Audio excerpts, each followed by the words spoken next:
नमस्ते, सदावत सलीम, मातृभूमि, जय हिंद। दोस्तों चलिए जान लेते हैं आज के डिफेंस अपडेट्स को। बढ़ते पहले डिफेंस अपडेट की तरफ जो कि भारतीय सेना को लेकर आ रही है। भारतीय सेना ने एक रिक्वेस्ट फॉर इंफॉर्मेशन जारी किया है 20 यानी कि 20 वाहन आधारित ड्रोन जैमर्स की खरीद के लिए, जो कि स्वार्म ड्रोन्स को ट्रैकिंग, डिटेक्शन, डेजिग्नेशन और न्यूट्रलाइज करने में सक्षम होने चाहिए। साथ ही ये अपने अलग अलग सेंसर से फ्यूज टारगेट का डेटा देने में भी सक्षम होने चाहिए, ताकि ऑपरेटर को तुरंत डिसीजन लेने का मौका मिल सके। साथ ही इसके अलावा इसके सभी सब सिस्टम में इंटीग्रल पावर सॉल्यूशन होना चाहिए, जो कि ट्रांसपोर्ट करने लायक हो। और दूसरी सबसे खास बात यह होनी चाहिए इन वाहन आधारित ड्रोन जैमर में कि इन्हें तेजी से स्विच किया जा सके वाइड बैंड डिटेक्शन से वाइड बैंड जैमिंग मोड्स में, ताकि ये जो आधुनिक ड्रोन है उनको न्यूट्रलाइज कर सके, जो कि मल्टी बैंड स्विचिंग सिस्टम का इस्तेमाल करते हैं। बढ़ते हैं अगले अपडेट की तरफ, जो कि तेजस मार्क 2 फाइटर जेट को लेकर आ रही है। दोस्तों भारतीय वायुसेना के तेजस मार्क 2 फाइटर जेट के लिए 5 हथियारों को शुरुआती चरण में लगाया जाएगा और तेजस मार्क 2 2028 से शामिल भी होने लगेगा। अब इन 5 हथियारों में एसराम, Astra mark 1, Astra mark 2 missile, DRDO की 100 और इजराइल का लेजर गाइडेड हथियार है। इस तरीके से तेजस मार्क 2 जब प्रोडक्शन में आएगा तब इसमें हथियारों का एक बेसिक पैकेज लगा होगा और ये एक कॉम्बैट वर्दी फाइटर जेट होगा। इसके अलावा भारतीय वायुसेना और एरोनॉटिकल डेवलपमेंट एजेंसी ने सोचा है कि बाद के चरणों में इसमें स्क्वाड्रन लेवल के हथियार जोड़े जाएंगे और इस फाइटर जेट के शामिल होने के अगले 5 सालों तक अलग अलग चरणों में इसमें अलग अलग हथियारों का परीक्षण भी होता रहेगा।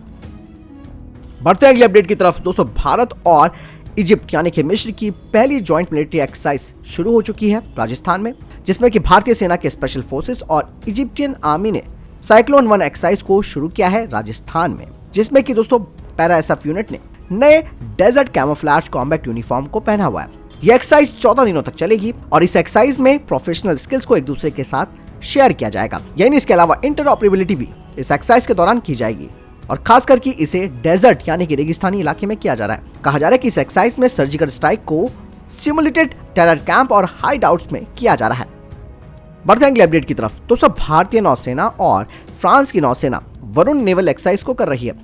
इस दौरान भारतीय नौसेना के MiG-29K ने फ्रांस के एयरक्राफ्ट कैरियर चार्ल्स डिगोल्स पर मॉक सिमुलेटिंग लैंडिंग की है, जिसमें कि नौसेना के MiG-29K ने बहुत कम ऊंचाई से चार्ल्स डिगोल्स के ऊपर से उड़ान भरी। हालांकि इसने उस पर लैंड नहीं किया, जिसका कारण है कि ये कैटापल्ट असिस्टेड टेक ऑफ करने में सक्षम नहीं है। वहीं फ्रांस का aircraft carrier Rafale marine aircraft से लैस है और इसने भी MiG-29K के साथ अभ्यास में भाग लिया है और राफेल मरीन, जिसे कि भारतीय नौसेना INS विक्रांत एयरक्राफ्ट कैरियर के लिए चुन सकती है।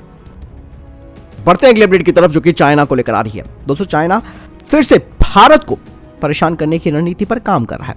ऐसे में शी जिनपिंग ने पूर्वी लद्दाख में तैनात सैनिकों को अलर्ट रहने का आदेश दिया है, यानी कि एक पूरी साजिश चीन भारत के खिलाफ कर रहा है। आपको बता दें कि शी जिनपिंग ने पीपल लिबरेशन आर्मी को संबोधित किया है। साथ ही उन्होंने कहा कि किस प्रकार हाल के वर्षों में क्षेत्र में लगातार बदलाव हो रहा है और किस तरीके से इसने सेना को प्रभावित किया। अब रिपोर्ट सामने आई है जिसमें कहा जा रहा है कि सैनिकों में से एक ने यह जवाब भी दिया कि वे अब 24 घंटे सीमा पर निगरानी भी कर रहे हैं। यही नहीं, शी जिनपिंग ने जवानों से सीमा पर उनकी गश्त और प्रबंधन कार्य के बारे में भी सवाल किया। इसके अलावा उन्होंने अपने सैनिकों की सराहना भी की। यानी कि दोस्तों चाइना पूरे मूड और पूरे सोच विचार के साथ तनाव बढ़ाने की जो कोशिशें कर रहा है उसे अब खत्म नहीं करने वाला। शी जिनपिंग का ये संबोधन पीएलए के सैनिकों के लिए एक, आप ये समझ सकते हैं कि उन्हें बढ़ावा देना है और बढ़ावा देने का मतलब यह है कि भारत के साथ टेंशन का बढ़ना है। बढ़ते अगले अपडेट की तरफ। दोस्तों देश की आंतरिक सुरक्षा पर सभी राज्य के पुलिस महानिदेशक और पुलिस महानिरीक्षक यानी कि डीजीपी और आईजीपी एक कॉन्फ्रेंस करने वाले हैं और इस कॉन्फ्रेंस में प्रधानमंत्री नरेंद्र मोदी समेत केंद्रीय गृह मंत्री अमित शाह भी हिस्सा लेंगे। कहा जा रहा है कि इस बैठक में खुफिया एजेंसियों के आला अधिकारी भी मौजूद रहेंगे। दरअसल इसमें एक रोड मैप तैयार किया जाना है, जिसमें कि बॉर्डर पर ड्रोन का खतरा, जम्मू कश्मीर में आतंकवाद, नक्सल समस्या सहित साइबर सुरक्षा पर नए ब्लूप्रिंट पर चर्चा की जानी है। इसके अलावा इसके कॉन्फ्रेंस एजेंडे में कट्टरता, क्रिप्टो करेंसी के दुरुपयोग, डार्क वेब के जरिए हो रही स्मगलिंग और आतंकी कार्रवाई, नॉर्थ ईस्ट में उग्रवादी समस्या, बॉर्डर मैनेजमेंट सहित कई अन्य मुद्दों पर चर्चा करने के बाद रोड मैप तैयार किया जाएगा। यानी इसके अलावा अधिकारी भविष्य की योजनाओं को भी साझा करेंगे।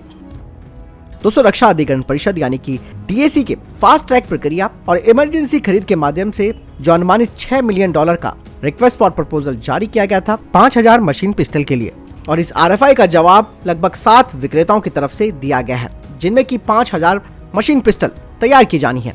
ये मशीन पिस्टल मुख्य रूप से कमांडो प्लाटून को वितरित की जाएगी और इनमें से जो कुछ मशीन पिस्टल्स हैं वो टैंक, आर्टिलरी और हेलीकॉप्टर क्रू में भी जाने वाली है।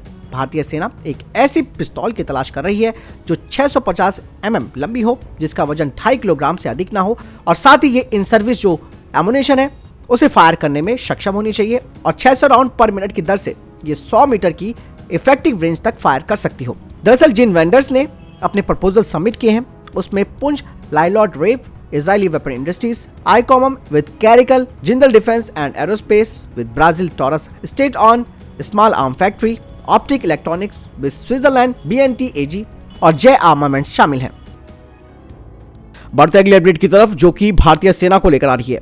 दरअसल दोस्तों आप सबको मालूम है कि भारत का आखिरी गांव माणा है, जो कि लाइन ऑफ एक्चुअल कंट्रोल यानी कि LAC के काफी पास है और ये रास्ता जोशीमठ से होकर जाता है। और जोशीमठ में आपको मालूम है कि प्राकृतिक आपदा कभी भी आ सकती है, इसलिए प्रशासन ने आसपास हेलीपैड की लिस्ट बनानी शुरू की है ताकि जरूरत पड़ने पर हेलीपैड का इस्तेमाल किया जा सके लोगों को निकालने के लिए। वहीं दूसरी तरफ माणा में जो हेलीपैड बनना था वहां पर काम नहीं हो पाया। बकायदा आर्मी को माणा में मिलिट्री हेलीपैड चाहिए था और इसके लिए करीबन 5 करोड़ 28 लाख रुपए से ज्यादा का कॉन्ट्रैक्ट भी किया गया और जिस कंपनी को यह कॉन्ट्रैक्ट दिया गया उसने इसको बनाने में इतनी देरी कर दी है कि आर्मी ने अब इसकी शिकायत पुलिस में की है और साथ ही कंस्ट्रक्शन कंपनी के खिलाफ एक्शन लेने को कहा है। यानी कि पैसा आपको मिल गया है और आप उसके बाद भी काम नहीं कर रहे। और माणा जो कि बहुत ही संवेदनशील पोस्ट मानी जाती है, वहां से LAC मात्र माणा गांव में दोस्तों गया हूं, मात्र 50 किलोमीटर है जो LAC है लाइन ऑफ एक्चुअल कंट्रोल, वहां सिविलियंस को जाना अलाउ नहीं है। तो ऐसे में कितनी बड़ी दिक्कत ये प्राइवेट कंपनी कर रही है जो कंस्ट्रक्शन कंपनी है, हालांकि नाम नहीं बताया गया इसका, लेकिन उन्होंने अभी तक सेना के कहने पर भी वहां पर हेलीपैड नहीं बनाया जबकि पैसे ले लिए। बता दें कि जो कॉन्ट्रैक्ट है वो जुलाई 2021 में किया गया था और 13 मार्च 2022 तक काम पूरा हो जाना था। आर्मी की तरफ से जो शिकायत दर्ज कराई गई है उसमें कहा गया है कि अभी तक 56 लाख रुपए से ज्यादा का भुगतान हो चुका है और साथ ही माणा में स्थित सैन्य हेलीपैड फॉरवर्ड पोस्ट में बेहद जरूरी सामग्री पहुंचाने, फॉरवर्ड पोस्ट में तैनात की और आपातकालीन स्थिति में चौकसी बढ़ाने के लिए बेहद अहम है। और ऐसे महत्वपूर्ण काम में जिस तरीके से देरी हुई है वो सुरक्षा में चूक है और ये भारतीय सेना की तैनातगी में लगने वाले समय पर असर डालती है और लगातार ये कंपनी कॉन्ट्रैक्ट की तारीख को बढ़ा रही है, जिससे कि सेना को काफी नुकसान भी हो रहा है। बढ़ते अगले अपडेट की तरफ जो कि अमेरिका को लेकर आ रही है। दोस्तों अमेरिका ने यूक्रेन के लिए सैन्य सहायता के लिए एक नए पैकेज की घोषणा की है। अमेरिका के इस नए पैकेज में $2.5 बिलियन के सैन्य सहायता देने की घोषणा की गई है। बता दें कि इसमें सैकड़ों बख्तरबंद वाहन और यूक्रेन की वायुसेना के लिए समर्थन भी शामिल है। कहा जा रहा है कि कुछ हफ्ते पहले यूक्रेन के राष्ट्रपति जेलेंस्की ने अमेरिका की यात्रा की थी, जिसमें कि अमेरिका ने मदद का भरोसा भी दिया था। अमेरिका के रक्षा विभाग की तरफ से ये कहा गया है कि इस नई सहायता में 59 ब्रेडली लड़ाकू वाहन और 90 स्ट्राइकर बख्तरबंद कार्मिक वाहन शामिल है। यूक्रेन को लगातार अमेरिका और ब्रिटेन सहायता दे रहे हैं और यूक्रेन को इस नए पैकेज के माध्यम से काफी मदद मिलेगी। यूक्रेन को अब तक $27.4 बिलियन की मदद की जा चुकी है और इस नई सहायता में high mobility artillery rocket system यानी कि HIMARS, 2000 anti armour rocket, artillery round, 8 Avenger air defence system, ये सब भी शामिल है। तो फिलहाल के लिए ये थे अभी तक के टॉप डिफेंस और इंटरनेशनल अपडेट्स। वीडियो के सामने कोई प्रश्न जवाब या कोई सवाल है कमेंट सेक्शन में लिखकर जरूर पूछ सकते हैं। मिलता हूं नए वीडियो के साथ। चैनल जरूर सब्सक्राइब कीजिएगा। जय हिंद, वंदे मातरम।